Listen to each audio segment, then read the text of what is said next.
അസ്സലാമു അലൈക്കും. Hi all, welcome back to Maimoon's kitchen. ഇന്ന് ഞാനൊരു ഡിന്നർ റെസിപ്പിയുമായാണ് വന്നിട്ടുള്ളത്. സ്പ്രിംഗ് ഓണിയൻ പൊറോട്ടയും ചിക്കൻ ഫ്രൈയും ആണ് ഇന്നത്തെ എൻ്റെ റെസിപ്പി. സാധാരണ പൊറോട്ട ഉണ്ടാക്കുന്നത് പോലെ തന്നെയാണ്. പൊറോട്ട വീശിയെടുത്തതിലേക്ക് കുറച്ച് സ്പ്രിംഗ് ഓണിയനും ഗാർലിക്കും സ്പ്രെഡ് ചെയ്തുകൊണ്ട് ചുരുട്ടിയെടുത്ത് ചുട്ടെടുക്കുന്നതാണ് സ്പ്രിംഗ് ഓണിയൻ പൊറോട്ട. അതുപോലെ തന്നെ ചിക്കൻ ഫ്രൈ ഞാനൊന്ന് വെറൈറ്റി ആയിട്ടാണ് ഫ്രൈ ചെയ്തെടുത്തിട്ടുള്ളത്.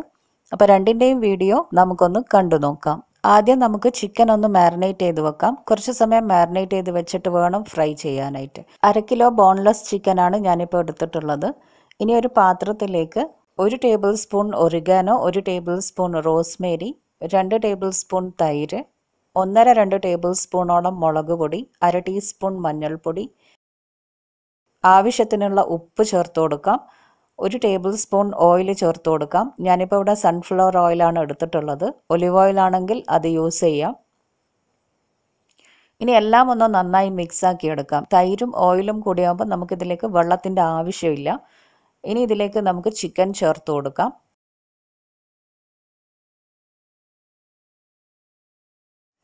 ചിക്കനിലേക്ക് എല്ലാം നന്നായി ഒന്ന് മിക്സാക്കി കൊടുക്കാം. ഇനിയിപ്പോൾ ഇതിലേക്ക് ഞാനൊരു 1/2 ടീസ്പൂൺ ജിഞ്ചർ ഗാർലിക് പേസ്റ്റ് ചേർക്കുന്നുണ്ട്. ജിഞ്ചർ ഗാർലിക് പേസ്റ്റ് ഞാൻ വീട്ടിലുണ്ടാക്കിയതാണ്. നെക്സ്റ്റ് ടൈം ഉണ്ടാക്കുമ്പോൾ വീഡിയോ എടുക്കാം, കാരണം ഇത് നമ്മൾ ഷോപ്പിൽ നിന്ന് വാങ്ങുന്ന അതേപോലെ തന്നെ ഉള്ളതാണ്. ഇനി എന്താ ചെയ്യേണ്ടതെന്ന് വെച്ചാൽ ഇതിലേക്ക് 1 ടേബിൾ സ്പൂണോളം ഫ്രഷ് ക്രീം ചേർത്ത് കൊടുക്കാം. ഫ്രഷ് ക്രീം ഇല്ലാത്തവർ ഒരു 1-2 ടേബിൾ സ്പൂൺ പാല് ചേർത്ത് കൊടുത്താലും മതി. ഇനിയിപ്പോൾ എല്ലാം നന്നായി ഒന്ന് മിക്സാക്കി കൊടുക്കാം. ഞാനിപ്പോൾ ഇതിലേക്ക് എൻ്റെ അടുത്തുള്ള ഒരു ഹോട്ട് ആൻഡ് സോർ സോസ് ഉണ്ട്. റെഡ് കളറിലുള്ള സോസാണ്. ഞാനത് 1 ടേബിൾ സ്പൂണോളം ചേർത്ത് കൊടുക്കുന്നുണ്ട്. നിർബന്ധമില്ല, ജസ്റ്റ് ഒന്ന് കണ്ടപ്പോൾ ചേർത്തു എന്നേ ഉള്ളൂ. നല്ലൊരു സോസാണിത്. ഇനി എല്ലാം ഒന്നുകൂടെ നന്നായി മിക്സാക്കിയ ശേഷം ഒരു 2-3 മണിക്കൂർ നമുക്കിത് റെസ്റ്റ് ചെയ്യാനായിട്ട് വെക്കാം. ഫ്രിഡ്ജിൽ വെക്കണമെന്നില്ല, ജസ്റ്റ് പുറത്ത് വെച്ചാൽ മതി. ഇത് അടച്ചു വെച്ചിട്ട് മാറ്റി വെക്കാം. ഇനി നമുക്ക് പൊറോട്ട ഉണ്ടാക്കിയെടുക്കാം. അപ്പം ഞാനിപ്പം കുറച്ച് സ്പ്രിംഗ് ഓണിയൻ എടുത്തിട്ട് ചെറുതായി കട്ട് ചെയ്തെടുക്കുന്നുണ്ട്. ഈ സ്പ്രിംഗ് ഓണിയൻ വീട്ടിലുണ്ടായതാണ്. ഉള്ളിത്തണ്ട് വീട്ടിലുണ്ടാക്കാൻ വലിയ ബുദ്ധിമുട്ടൊന്നുമില്ല. മണ്ണിട്ടിട്ടുള്ള ഒരു ചട്ടിയിലേക്ക് മുളച്ചു വന്നിട്ടുള്ള ഉള്ളി വെച്ചു കൊടുത്താൽ മതി. ഇടയ്ക്കൊന്ന് നനച്ചു കൊടുക്കണം കേട്ടോ. 1-2 ആഴ്ച കൊണ്ട് തന്നെ ഒരുപാട് ഉള്ളിത്തണ്ട് നമുക്ക് കിട്ടും. പൊറോട്ടയുടെ മാവ് ഞാൻ ഓൾറെഡി കുഴച്ച് വെച്ചിട്ടുണ്ട്. അതിൽ നിന്നും വലിയ കുറച്ച് ബോൾസ് ഉണ്ടാക്കി വെച്ചതാണിത്. ഓൾറെഡി പൊറോട്ടയുടെ വീഡിയോ ഞാൻ പോസ്റ്റ് ചെയ്തിട്ടുണ്ടായിരുന്നു. കാണാത്തവർ ലിങ്ക് ഞാൻ ഡിസ്ക്രിപ്ഷൻ ബോക്സിൽ ആഡ് ചെയ്യാം, കാണുക. ഇനി എന്താ ചെയ്യേണ്ടതെന്ന് വെച്ചാൽ നമ്മൾ സാധാരണ പൊറോട്ട എങ്ങനെയാണോ വീശുന്നത് അതുപോലെ ഓരോ ബോൾസും വീശിയെടുക്കാം. പൊറോട്ട എത്ര നമുക്ക് തിന്നായിട്ട് എത്ര നമുക്ക് നേർമയായി കിട്ടുമോ അത്രയും നേർമയാക്കിയെടുക്കാം. ഇനി ഇതിലേക്ക് നേരത്തെ ഞാൻ കട്ട് ചെയ്ത് വെച്ചിട്ടുള്ള സ്പ്രിംഗ് ഓണിയൻ സ്പ്രെഡ് ചെയ്ത് കൊടുക്കാം. സ്പ്രിംഗ് ഓണിയൻ്റെ കൂടെ ഞാൻ കുറച്ച് ഗാർലിക്കും ചോപ്പ് ചെയ്ത് വെച്ചിട്ടുണ്ട്. രണ്ടും കൂടെ സ്പ്രെഡ് ചെയ്തിട്ട് സാധാരണ ചുരുട്ടിയെടുക്കുന്നത് പോലെ പൊറോട്ട ചുരുട്ടിയെടുക്കാം. ഇനി റോൾ ചെയ്തെടുക്കാം. ഇപ്പം നമ്മുടെ പൊറോട്ട ഇങ്ങനെ റോൾ ചെയ്ത് വെച്ചിട്ടുണ്ട്. ഇനി ഇതുപോലെ ബാക്കിയെല്ലാം നമുക്ക് വീശിയെടുത്തിട്ട് സ്പ്രിംഗ് ഓണിയനും സ്പ്രെഡ് ചെയ്ത് റോൾ ചെയ്ത് വെക്കാം. ഇനി എന്താ ചെയ്യേണ്ടതെന്ന് വെച്ചാൽ ഒരു തവ അടുപ്പിൽ വെച്ചിട്ട് കുറച്ച് ഓയിൽ സ്പ്രെഡ് ചെയ്ത് കൊടുക്കാം. ഇത് ചൂടായി വരുന്ന സമയം കൊണ്ട് നമ്മൾ റോൾ ചെയ്ത് വെച്ചിട്ടുള്ള പൊറോട്ട ഓരോന്നും കൈകൊണ്ട് ചെറുതായി പരത്തിയെടുക്കണം. ഇതിപ്പോൾ ഞാനിങ്ങനെ ഒന്ന് പരത്തിയെടുത്തിട്ടുണ്ട്. ഇനി ചൂടായ കല്ലിലേക്ക് നമുക്ക് ഇട്ട് കൊടുക്കാം. സാധാരണ പൊറോട്ട ചുട്ടെടുക്കുന്നത് പോലെ തന്നെയാണ്. ഒരു ഭാഗം നന്നായി മുരിഞ്ഞു വരുമ്പോൾ അടുത്ത ഭാഗം തിരിച്ചിട്ട് കൊടുക്കാം. കുറച്ച് ഓയിൽ സ്പ്രെഡ് ചെയ്ത് കൊടുക്കണം. ഓയിൽ യൂസ് ചെയ്യാത്തവർ ഓയിൽ സ്പ്രെഡ് ചെയ്യണമെന്നില്ല. പൊറോട്ടയ്ക്ക് പൊതുവെ ചപ്പാത്തിയെക്കാട്ടിലും ഓയിൽ നമ്മൾ യൂസ് ചെയ്യും. ഈ പൊറോട്ട കുറച്ചൊരു തടി ഉണ്ടാവും. അപ്പം മീഡിയം ഫ്ലെയിമിൽ വെച്ചുകൊണ്ട് ചുട്ടെടുത്താൽ മതി. അതുപോലെ തന്നെ ഈ പൊറോട്ട നല്ല സോഫ്റ്റ് ആയിരിക്കും. വെന്ത് വരുമ്പോൾ തന്നെ നമുക്കിങ്ങനെ ഒന്ന് പ്രസ് ചെയ്ത് കൊടുക്കാം. ഇപ്പോൾ ഈ പൊറോട്ട നന്നായി വെന്ത് വന്നിട്ടുണ്ട്. ഞാനിതിപ്പോൾ കല്ലിൽ നിന്നും എടുത്ത് മാറ്റുകയാണ്. കല്ലിൽ നിന്നും എടുത്ത് മാറ്റിയ ഉടനെ ജസ്റ്റ് ഒന്ന് നമുക്കൊന്ന് തട്ടി കൊടുക്കാം. ഒരുപാടൊന്നും അടിച്ചു കൊടുക്കണമെന്നില്ല. ഇനി നമുക്കിത് പ്ലേറ്റിലേക്ക് മാറ്റാം. ബാക്കിയുള്ള ബോൾസും ഇതുപോലെ ഓരോന്നും പൊറോട്ടകൾ ചുട്ടെടുക്കാം.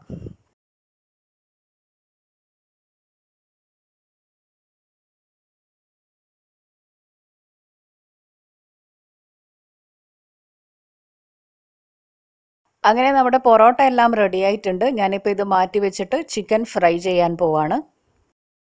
ഈ ചിക്കൻ ഇപ്പം 2-3 മണിക്കൂറോളം മാരിനേഷൻ ആയിട്ടുണ്ടാവും. ഇനി എന്താ ചെയ്യേണ്ടതെന്ന് വെച്ചാൽ ഓരോ ചിക്കൻ പീസസും ഇതുപോലെ ഒരു കട്ടിംഗ് ബോർഡിൽ വെച്ചുകൊണ്ട് കത്തി യൂസ് ചെയ്തിട്ട് തറച്ചെടുക്കാം. ശരിക്കും ഇത് തറച്ചെടുക്കുകയല്ല ചെയ്യേണ്ടത്, ഒരു ഹാമർ കൊണ്ട് ജസ്റ്റ് ഒന്ന് അടിച്ചു കൊടുത്താൽ മതി. അടിച്ച് പരത്തി എടുക്കുകയാണ് ചെയ്യേണ്ടത്. എൻ്റെ അടുത്ത് ഇപ്പം ഹാമറൊന്നും ഇല്ലാത്തത് കാരണം കത്തി കൊണ്ട് ഞാനൊന്നിങ്ങനെ തറച്ചു കൊടുക്കുകയാണ് ചെയ്യുന്നത്. ചിക്കൻ ഇങ്ങനെ തറച്ചെടുക്കുമ്പോൾ കട്ട് ചെയ്ത് പോകരുത്, ഉള്ളിലൊക്കെയും ആ മസാലയൊക്കെ നന്നായി പിടിച്ചു കിട്ടും. അങ്ങനെ ചിക്കനെല്ലാം ഞാനിപ്പം തറച്ചെടുത്ത് വെച്ചിട്ടുണ്ട്. ഇനി എന്താ ചെയ്യേണ്ടതെന്ന് വെച്ചാൽ ഈ ചിക്കൻ മൈദയുടെ ഒരു മിക്സിലേക്ക് കോട്ട് ചെയ്തിട്ട് വേണം ഫ്രൈ ചെയ്യാൻ. അപ്പോൾ അതിനായിട്ട് ഞാനിപ്പോൾ ഒരു പാത്രത്തിലേക്ക് 2 ടേബിൾ സ്പൂൺ മൈദ എടുത്തിട്ടുണ്ട്, 2 ടേബിൾ സ്പൂൺ കോൺഫ്ലവർ, ഒരു 1/4 ടീസ്പൂണോളം ബേക്കിംഗ് പൗഡർ, 3/4 ടീസ്പൂണോളം ഒറിഗാനോ, അതുപോലെ തന്നെ Rosemary, 1 table spoon red chilli flakes, കുറച്ച് ഉപ്പ് എന്നിവ ഇട്ടിട്ട് നന്നായി ഒന്ന് മിക്സ് ആക്കി എടുക്കാം.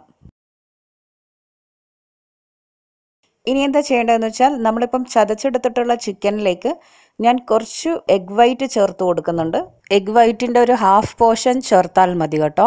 ഇനി ഒന്നുകൂടെ നന്നായി ഒന്ന് മിക്സ് ആക്കിയ ശേഷം ഓരോ ചിക്കൻ പീസും മൈദ മിക്സിലേക്ക് വെച്ചുകൊണ്ട് നന്നായി കോട്ട് ചെയ്തെടുക്കാം. ഇങ്ങനെ മൈദയിലേക്ക് കോട്ട് ചെയ്യുന്നേ ഉള്ളൂ, ഇതൊരു നിർബന്ധമില്ലാത്ത കാര്യമാണ്. ഡയറക്റ്റ് നമുക്ക് എണ്ണയിലിട്ട് ഫ്രൈ ചെയ്തെടുത്താൽ മതി കേട്ടോ. ഞാനിപ്പം ഓരോന്നും ഇതുപോലെ മൈദയിലിട്ട് കോട്ട് ചെയ്തെടുക്കുന്നുണ്ട്. ഇപ്പം ഞാനെല്ലാം മൈദയിൽ മിക്സാക്കി വെച്ചിട്ടുണ്ട്. ഇനി നമുക്കിത് ഫ്രൈ ചെയ്തെടുക്കാം. ഒരു പാനിൽ കുറച്ച് ഓയിൽ ഒഴിച്ചിട്ട് ചൂടാക്കിയെടുക്കാം. ഇതിലേക്ക് കുറച്ച് കുറച്ചായി ചിക്കൻ ഇട്ട് ഫ്രൈ ചെയ്തെടുക്കണം. ഒരുപാട് ഓയിൽ ഇട്ടിട്ട് ഡീപ്പ് ഫ്രൈ അല്ല ഞാൻ ചെയ്യുന്നത്, ജസ്റ്റ് ഷാലോ ഫ്രൈ ആണ് ചെയ്തെടുക്കുന്നത്. മീഡിയം ഫ്ലെയിമിൽ വെച്ചിട്ട് വേണം ചിക്കൻ ഫ്രൈ ചെയ്തെടുക്കാൻ. കാരണം നമ്മളിത് ഓൾറെഡി ബോയിൽ ചെയ്യാത്ത ചിക്കനാണ്. അപ്പോൾ ഉൾഭാഗമൊക്കെ വെന്ത് കിട്ടാൻ വേണ്ടിയിട്ട് മീഡിയം ഫ്ലെയിമിൽ വെച്ചാൽ മതി. തൈരൊക്കെ ഇട്ടത് കൊണ്ട് സോഫ്റ്റ് ആയിട്ടുണ്ടാവും, എന്നാലും ഉൾഭാഗം വെന്ത് കിട്ടണമല്ലോ. ഇനി എന്താ ചെയ്യേണ്ടതെന്ന് വെച്ചാൽ ഒരു ഭാഗം നന്നായി മൊരിഞ്ഞു വന്നിട്ടുണ്ട്, അടുത്ത ഭാഗം നമുക്ക് തിരിച്ചിട്ട് കൊടുക്കാം. ഇടയ്ക്കൊന്ന് പ്രസ് ചെയ്ത് കൊടുക്കാം, ചിക്കനൊക്കെ നന്നായി ഒന്ന് മൊരിഞ്ഞ് കിട്ടാനായിട്ട്. ഇപ്പം എല്ലാം നന്നായി ഫ്രൈ ആയി വന്നിട്ടുണ്ട്. ഇനി നമുക്ക് എണ്ണയിൽ നിന്നും കോരി മാറ്റാം.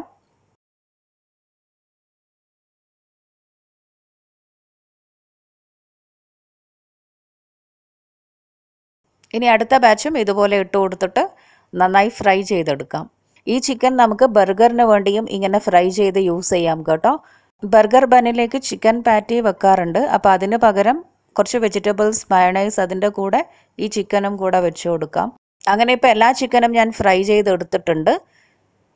ഇനിയിപ്പം നമ്മൾ പൊറോട്ടയാണല്ലോ, അപ്പോൾ അതിനു വേണ്ടി ചെറിയൊരു ഗ്രേവി ഇല്ലാതെ എങ്ങനെയാണ് കഴിക്കുക?